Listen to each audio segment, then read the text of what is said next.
في القلب مشاعر أخفيها قد أشرقت الشمس عليها عن خطط لم أعبأ فيها ستكون بأيامي فرقا فحياتي قبل الحلقات تيه بضياع بشتاتي. Bismillahirrahmanirrahim. Apa kabar Kofizen semuanya? Semoga kita selalu dalam lindungan Allah Subhanahu wa Ta'ala.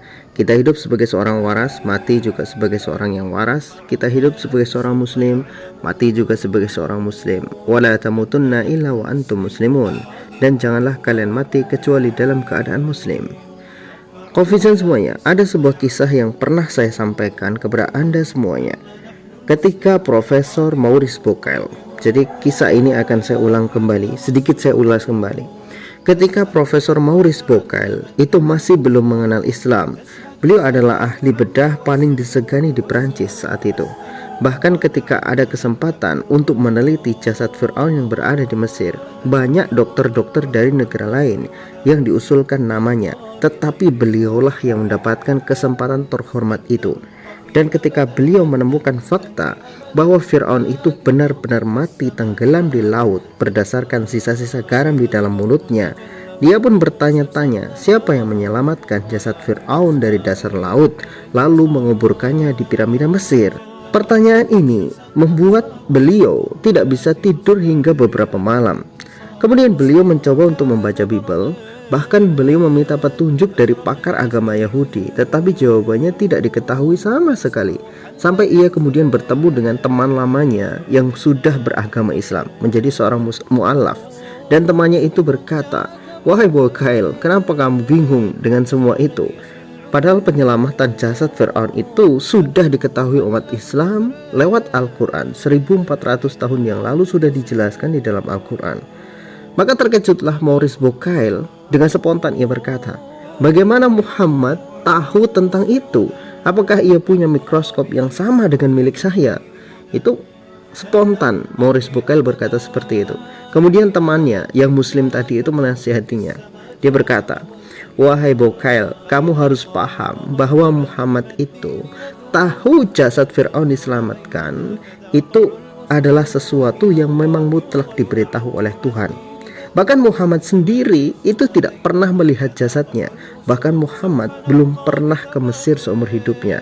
Dan harus kamu pahami, informasi penyelamatan jasad Fir'aun ini sudah ada di dalam Al-Quran 1400 tahun yang lalu. Sedangkan jasad Fir'aun ditemukan di lembah para raja dalam bentuk mumi itu tahun 1896. Bahkan informasi ini tidak ada di dalam Bible dan kitab-kitabnya orang-orang Yahudi. Orang Yahudi nggak ngerti tentang penyelamatan ini.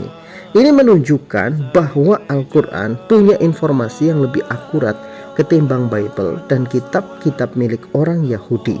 Mendengar penjelasan dari temannya itu, maka Maurice Bucaille tidak langsung percaya dan ia pun meminjam Al-Quran dari temannya itu, dan ternyata ia mendapati ayat di mana menjelaskan bahwa memang betul-betul Fir'aun itu diselamatkan oleh Allah Subhanahu wa Ta'ala supaya menjadi pelajaran bagi orang-orang yang hidup setelahnya, yaitu hidup jauh hari setelah Al-Quran diturunkan. Maka karena itulah menurut dia, jika Al-Quran itu benar-benar dari Tuhan, harusnya tidak ada kesalahan sama sekali, harus semuanya benar. Maka ia pun bertekad untuk mempelajari Al-Quran untuk menemukan kebenaran yang lebih banyak lagi dari masalah sains. Nah, Kofizen semuanya, maka dari semua yang sudah ia pelajari itu, beliau menulis tentang sebuah karya yang sangat fenomenal saat itu, yaitu Bible, Quran, dan Sains Modern. Ketika buku ini dulu dipublikasikan, buku ini banyak sekali dikritik oleh orang-orang Kristen. Tetapi lucunya, yang mengkritik tidak bisa membuktikan kebenaran di dalam Bible itu sendiri. Bahkan Maurice Bucaille menjelaskan, ketika orang-orang mau memakai akal sehat dan mereka membuka Bible, ketika ia buka kitab Kejadian dalam Perjanjian Lama, kalau dia punya akal sehat pasti akan mengatakan, Tuhan mana yang menurunkan kitab tidak ilmiah sama sekali ini? Kenapa begitu? Bagaimana bisa siang dan malam ada sebelum matahari diciptakan?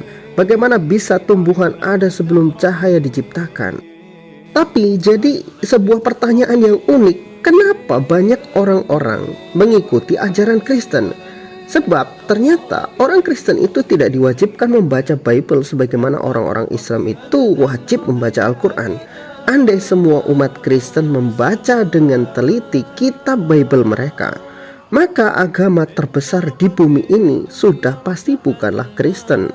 Inilah penjelasan menarik dari seorang Maurice Bucaille, seorang profesor ahli bedah yang menemukan kebenaran di dalam Al-Quran berkat meneliti jasadnya Fir'aun. Dan beliau yakin Al-Quran adalah firman Tuhan yang sebenar-benarnya firman. Koefisien semuanya menyampaikan kebenaran itu memang seperti mendulang cairan obat yang sangat pahit ke dalam mulut orang yang sakit. Bagi yang ingin sembuh, meskipun pahit ya akan ditelan dan difahami dengan baik, yaitu obat.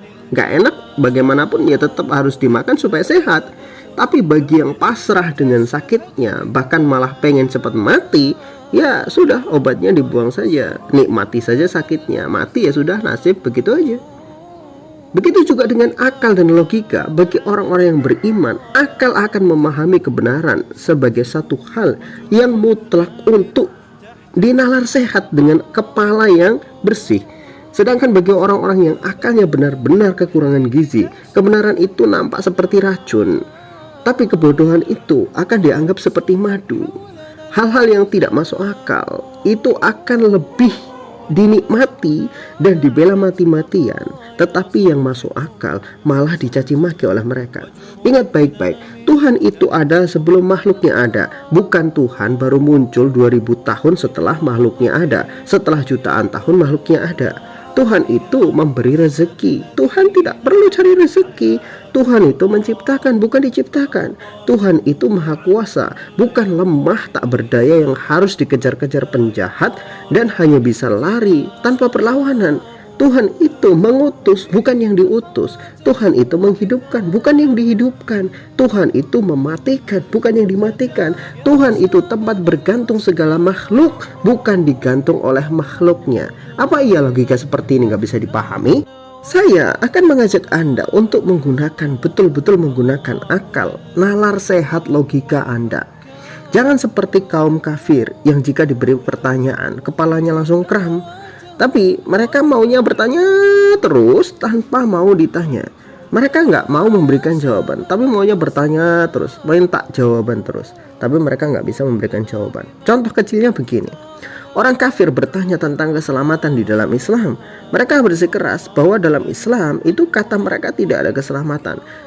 Islam tidak menjamin keselamatan begitu dan seterusnya. Jadi mereka memojokkan Islam dengan masalah keselamatan. Mana ini itu dan sebagainya.